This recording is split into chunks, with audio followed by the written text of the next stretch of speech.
Welcome back, Wolfpack. Verlis here to the best of Fan Fridays. This time we have Soak Shedinja and the craziest Spinda strategy you will ever see. Enjoy. No! Saul, are you serious? I love it. That's beautiful. Alright guys, long-time fans know what is up right here when you see a Shedinja next to a Golduck. And if you are completely unaware to what is about to happen, I am so excited because this strategy is something that I've theory crafted for a very long time, since like the start of 5th generation. And I've used it, I've had it work out, but I want to know, outside of my own little microcosm in this vast Pokemon universe, if someone else could go, oh, that looks pretty cool, I want to try that out too, and make it happen.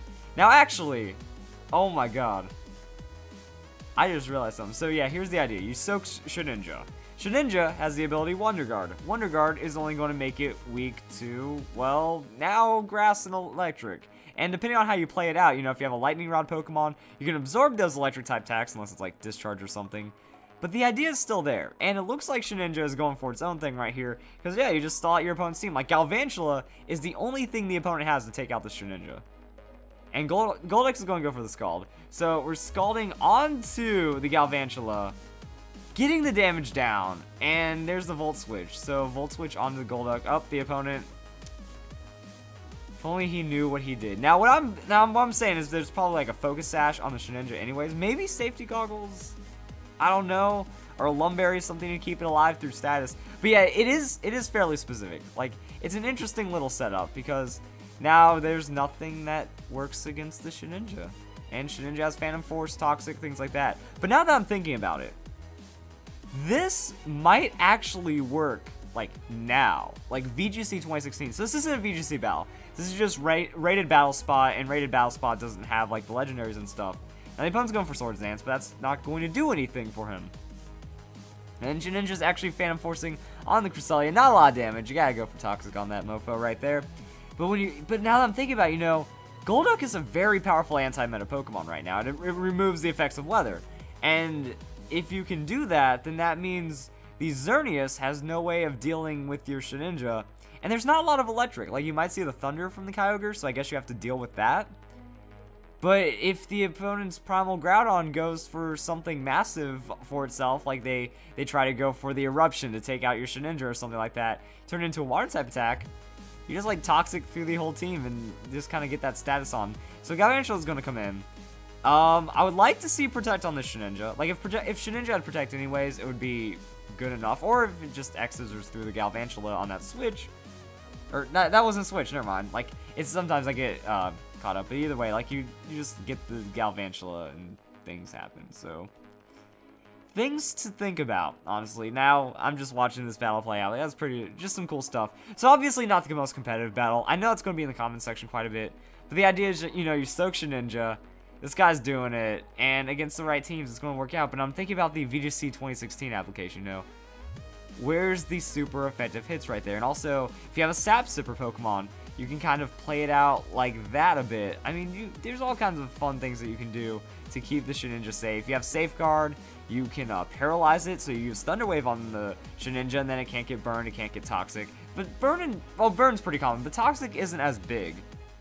So there's just no way to kill the Shedinja.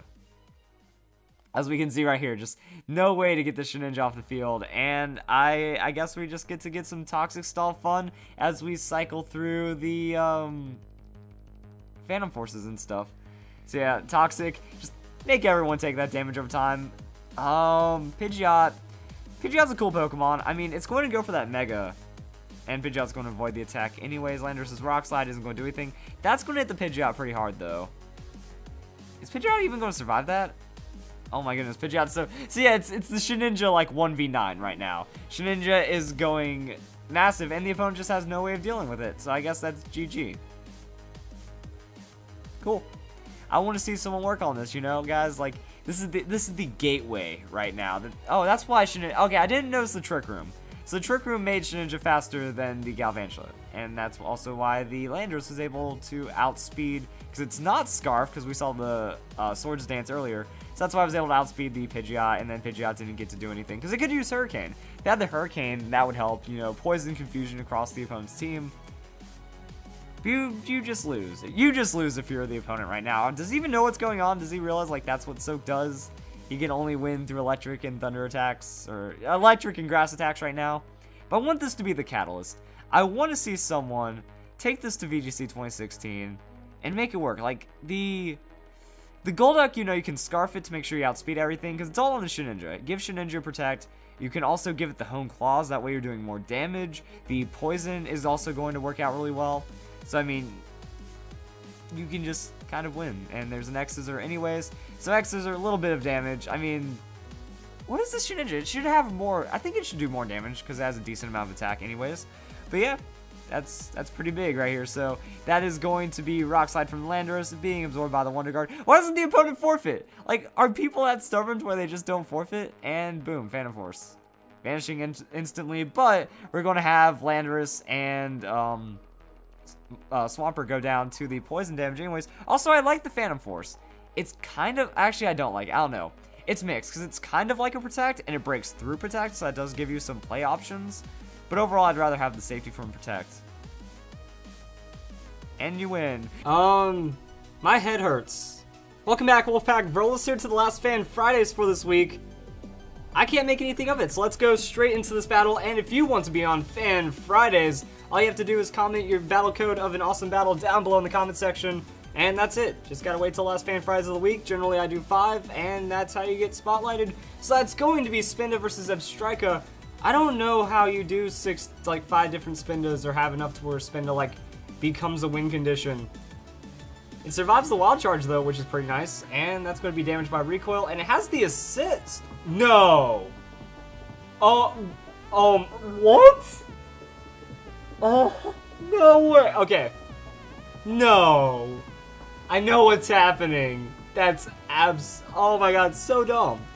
So dumb, and V-Create is such a good move, too. So, Spinda's got Contrary. V-Create drops a lot of your stats after you use it, but because of Contrary, you're going to be gaining that instead. So now Spinda becomes super fast, grows Flame Ears as well, because, you know, I don't think the programmers knew that Spinda would be using V-Create off of the assist. So it grows Flame Ears, gains defenses, gains speed, and then becomes a pretty terrifying force to reckon with that actually uses a very high damaging move and can two-shot its Zebstrika while also surviving its stab. Brilliant! And that's going to be Talonflame with the Brave Bird. I don't think Spinda's going to be able to survive that one, unfortunately. Yeah, that's a lot of damage right there, and that's crazy. So this happens because I'm actually pretty sure that every Spinda knows Assist, and you can't assist an assist. So you just give the assist moveset to Smeargle, and I wouldn't be surprised if Smeargle only knows V-Create as well. Now, I would personally have, like, Spore and Recover. Just, it would add some RNG elements that could maybe suck if you get, like, 2 Recovers in a row or something. But that'd be pretty cool if you assist the Recover after getting 2 V-Creates and a Spore or something. But it looks like Smeargle's in for the V-Create. But he's going into his mood. Okay, what's Smeargle trying to do then? Is he, like, Endeavor? Or something? Like, Focus Sash into Endeavor, Quick Attack to get rid of this priority threat from the Talonflame and then switching out? But no, you can't because he has the V-Create, so Smeargle goes down just like that. I'm wondering if he's just trying to break himself upon the recoil of that Talonflame. Lord Spinda. Alright, so we have Should Be Uber, we have Lord Spinda, and is this like all assists? 'Cause that'd be freaking amazing. That would be freaking awesome. Like, ooh, no though, Spinda goes down. Doesn't even have time to assist. It looks like, but Talonflame could be the roost, but maybe the assist could pay off. I don't know what's going on right here. So the opponent isn't going to roost, just swords dances and like breaks himself upon the opponent's team right there. And that's going to be Spinda going down. So we've only got 2 Spindas left. So this is kind of like schoolyard math. If Timmy has 3 apples and Sally has 2 apples and Sally gives an apple to Timmy, how many apples are left? How many Spindas are left? We're counting Spindas now. So there's the Excelgor. I mean, Excelgor could be hilarious and just like Final Gambit and then trade heavily. And we got the one shiny Spinda out of the bunch. Spinda God, so the god amongst Spindas. But there's the assist. Spinda's got the assist as well. And he's like, hey, I can still V-Create. So yeah, there's only one assistable move in this entire team, and that's a V-Create. And I think it actually looks hilarious because Spinda takes off like a rocket with that V-Create. And he does alright. I mean, you could also like Scarf, you could Focus Sash. I wonder if there's a Spinda for every kind. You have the tanky Spinda, you have the offensive Spinda. I have no clue. But the opponent's team has been entirely shiny up to this point, and that's going to be a Mamoswine and Spinda because it gained the speed and stuff from the V-Create. It's going to be able to assist once again, and that's going to be some crazy damage onto the Mamoswine. How's this going to work? None of this makes sense. Not enough to one-shot the Mamoswine, but we still gain stats, and we're still doing alright. And it looks like I can't handle this, guys. I'm done, man. Assist strats are so cool. And I mean, this is like how this isn't exactly how you build an assist team, but this kind of shows the idea. Now, it does survive the Earthquake into the Ice Shard from all that defensiveness, and it goes for another assisted V-Create, and that is going to be enough to finish off the Mamoswine. Now, it is fast enough. It should be pretty good in this situation to survive, or not survive, but at least outspeed, and get some damage on the opponent's next Pokemon. Okay, so I lost track of Spindas in a Pokemon battle. I think there's only like one left after this, so that one's going to have to go massive, but we have the Sceptile. Sceptile's going to take some damage on this V-Create, and it should get outsped as well, because Spinda's been cleaning up with those V-Creates, yo.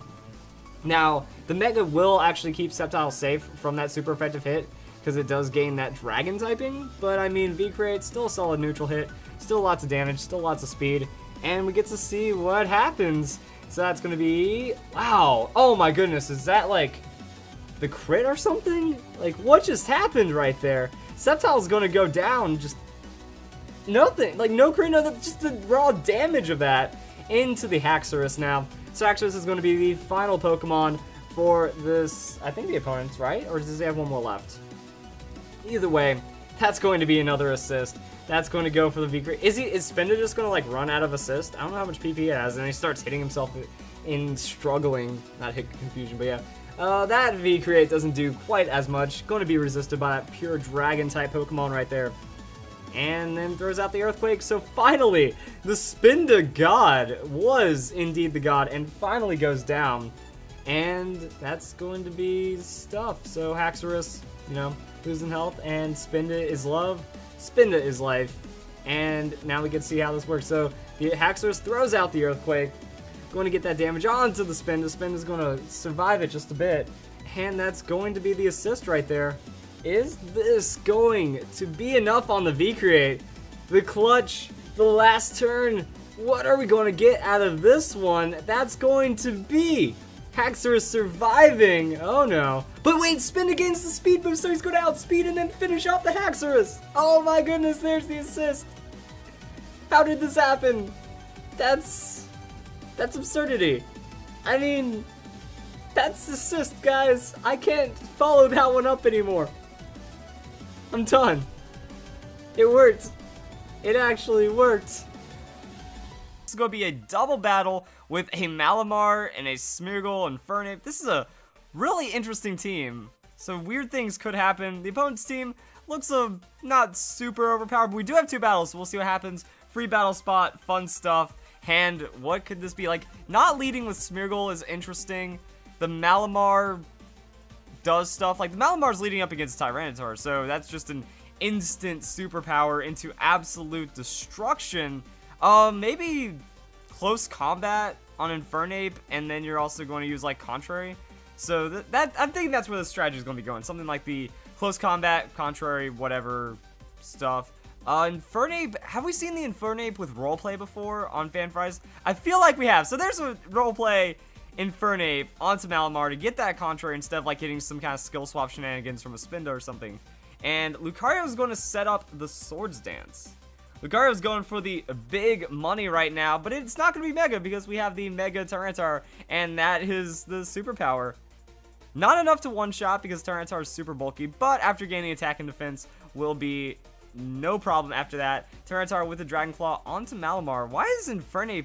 Oh, wait, no, I was about to say, why is Infernape not going first? Because he already used his roleplay. So fast Pokemon right there. Keeping it alive might be a problem for this strategy. And then Infernape with the assist.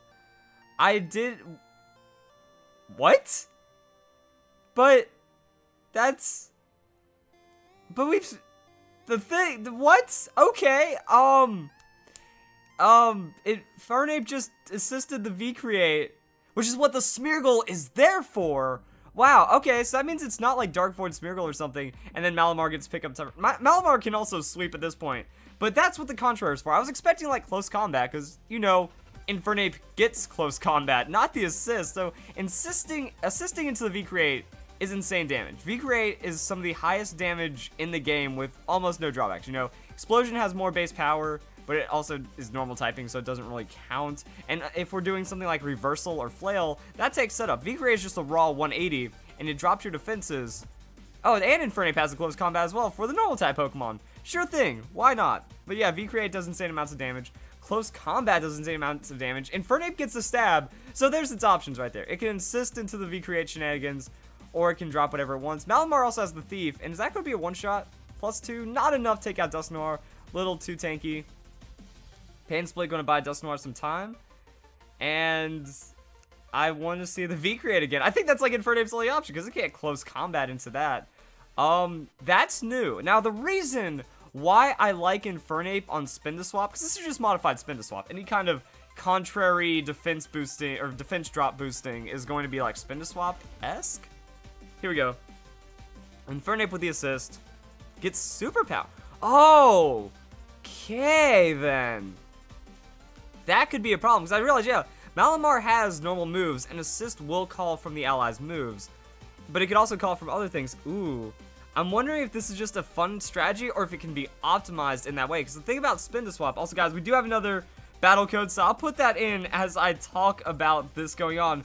So the thing about the Spinda Swap is that it was originally with Arcanine, and Arcanine works so well because it has the Morning Sun, so it has Sustain. Infernape is a good substitute because it has Close Combat, Overheat, and Sustain, and Slack Off. Slightly less tanky, but with the Assist and Entrainment, it can sit up against different Pokemon, and it doesn't rely on the Skill Swap Spinda, so those are the things about the strategy. And I'll talk about Assist, because every time I do a video that has Assist in it, people get confused. Assist actually has a certain set of moves that it will not work against. Oh, the opponent leading with another Tyranitar. That doesn't go too well for him. Now, the Gengar is also going to be bad against the close combat, so we get to see how RNG this is. And the Sandstorm does break Focus Sash, because that's what I'm imagining is on the Infernape to make sure you get the clean roleplay. So there's the Dazzling Gleam. Fortunately, go be neutral onto the Infernape. Infernape doesn't take too much. Malamar uses that superpower. We're not going to see any Megas right now. And Tyranitar is still going to survive regardless. Just the sheer amount of bulk right there. Into the Earthquake with the Levitate. And that is going to be Infernape. Is he going to hang in there? Yes, he will. Super effective on the Infernape. Buffeted by the Sandstorm. But just alive enough. Dang, that's like hard because you can't really slack off or else you're going to get blown up. And Malamar has the Citrus Berry for the heals. Okay, is Infernape going to assist like Dark Void off Smeargle? Like Dark Void assist? Oh, it's a rest. I was not expecting that because you do have the sustain from that slack off. But it is going to give Infernape enough health to survive. And then that gives like Malamar some opportunities to like KO and stuff. So Gengar with the Dazzling Gleam going to get some damage down onto these Pokemon. Malamar is going to survive. Critical hit, superpower on the Malamar, hits the Tyranitar. Tyranitar is going to drop, and because of that, I think we're in a good position right now to get the most out of this. And I really want to see like what else can be assisted. Because I mean, like, what if you just had Dark Void V-Create Smeargle? Like that was it, and all the other Pokemon had unassistable moves. That would be absolutely hilarious, and you could. Well, actually, you couldn't lead that next Smeargle because you need to entrain the roleplay. So Infernape with the assist. What are we going to dice roll today? The superpower. Fortunately, it hits the Empoleon. And that will be enough damage, but we still have Contrary. Never mind. The superpower still makes sense because you're gaining attack and defenses off of that Contrary. Oh, that's right, because Malamar... Wait, no, Malamar gets entrained. So this actually is better than when you think about Spinda Swap. Because Spinda will lose the Contrary ability. Malamar keeps Contrary and Infernape has it. So Malamar's boosting off superpower. Infernape is boosting off of all kinds of boostables. And this might change the dynamic. Like you just have a team of Overheat, Close Combat, V-Create, Dark Void. Just ultimate stats where you can't assist poorly. The Sharpedo is something though that makes me feel like you could assist bad. unless, I actually haven't even reviewed the list in a while. If you can't assist Destiny Bond, Protect, Aqua Jet, stuff like that, then I think Infernape can still work with the Sharpedo. And having that Mega option works out really well. So having a Mega that has nothing with the assist could work. So we're going to assist one more time. That's going to give us the V-Create. So the V-Create, I love it. It's like Infernape gets Flame Wings, and you kind of see the wings snap to its position. That's super effective hit on Metagross, and that is going to be the speed boosting, defense boosting, special defense boosting. So much shenanigans right there. That's another thing that the V-Create gives, the speed on top of the close combat. So, there we go. Dazzle Gleam, Sharpedo avoids. Because he did... Oh, Dive! Right, because Dive doesn't work with the V-Create. I am so glad we got to see Sharpedo on the field, because I would have never known. Alright, this team is actually much more optimized for the V-Create than I thought. Maybe I don't know if the Thief would work really well on the Infernape. I guess after it rusts in the Chesto and you assist that, I think the game might be a little too fast. Like, there might be too much damage and too much speed going on to take out the Infernape at that rate. But Infernape works out pretty well. A little too frail for my taste. But there's the Dive, and Gengar almost going to get dropped by Sharpedo. Side note on Sharpedo, it's ever so slightly always behind on damage, I feel. That with like it has like a 145 attack, I think, and it just feels like it's always doing like 80% of the opponent's health and not getting the one-hit KOs that it needs. Either way, it can like speed boost into fun stuff like that. Infernape doesn't really have any... Also with the entrainment, you can entrain other targets after you've set up enough. So now we're just going to take a couple turns, wait for stuff. The opponent has Dream Eater. Infernape not going to go down. That is actually really close right there, but Sharpedo should be able to take out the Gengar. Sharpedo wakes up, gets the Thief. So no... Wait, is Thief not assistable? Because if it isn't, that is some tech that I was not aware of. The opponent's going to go down. Hans with the win. Not with the win. Hans with the loss. A very interesting team. Okay, that's why I have this page already set up. So let's go to Bulbapedia. Let's go to this. And this team is much more brilliant than I thought. So, yeah, I was scrolling down. Look at that. Thief. So you can't assist Thief, which is why Malamar gets it. Assisting Superpower isn't bad at all. You can use the Close Combat for defenses. You use the V-Create for defenses. And I would like to think that there's Dark Void on the Smear. Also Destiny Bond. So Sharpedo can carry the Destiny Bond safely. Dive, Protect, because Protect is also there. And then Thief. So Sharpedo gets Dual Stab. Malamar gets Stab inside of it. I wonder if it's just Thief Superpower as well. Also, the Rest is... Okay, so Rest can be... Alright, so there's no Sustain moves.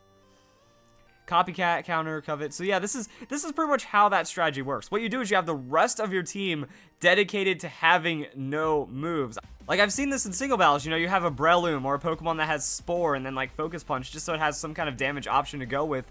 And you're just going to be able to call upon Spore non-stop on a really fast Pokemon on just the assist. So it's being able to call in that regard. Same with Smeargle. Dark Void would work in doubles. Not as much as singles, because Spore is just a better option. But any of those weird moves that you can see can work out. King's Shield. Yeah, that's kind of it. So it just kind of shows what we're dealing with. Anything that takes 2 turns. Not priority. I was thinking priority maybe on the Aqua Jet, but not really. And anything with like reduced priority, like the Dragon Tail, kind of gets a little too complicated. Because if you assist a Dragon Tail and then you use it before priority, you can effectively lock your opponent down and make them never ever have a move, which is pretty dumb. So that's why that's not allowed. Other copying moves like Mimic and Mirror Move are not allowed, but that's it. So this team, really cool. I like it, guys. I like this idea. I like where it's going. Awesome stuff. Maybe, I'm wondering where a bit more optimization can come in, because I know there's going to be complaints about how the opponent was using an in-game team, but I still feel there's a lot of potential here, especially using the Infernape over the Arcanine for that entrainment. Again, like, entrainment is a thing we've seen on Fan Fries gain a lot more momentum, because it really gives you more options from the skill swap, that you're not removing power from your ally, that you're taking the ally's power and they still have a lot of power behind it. So if you guys enjoyed the video, hope you guys enjoyed Fan Fries this week. Hope you guys enjoy your week, enjoy your weekend, have a nice day. Thank you very much for watching.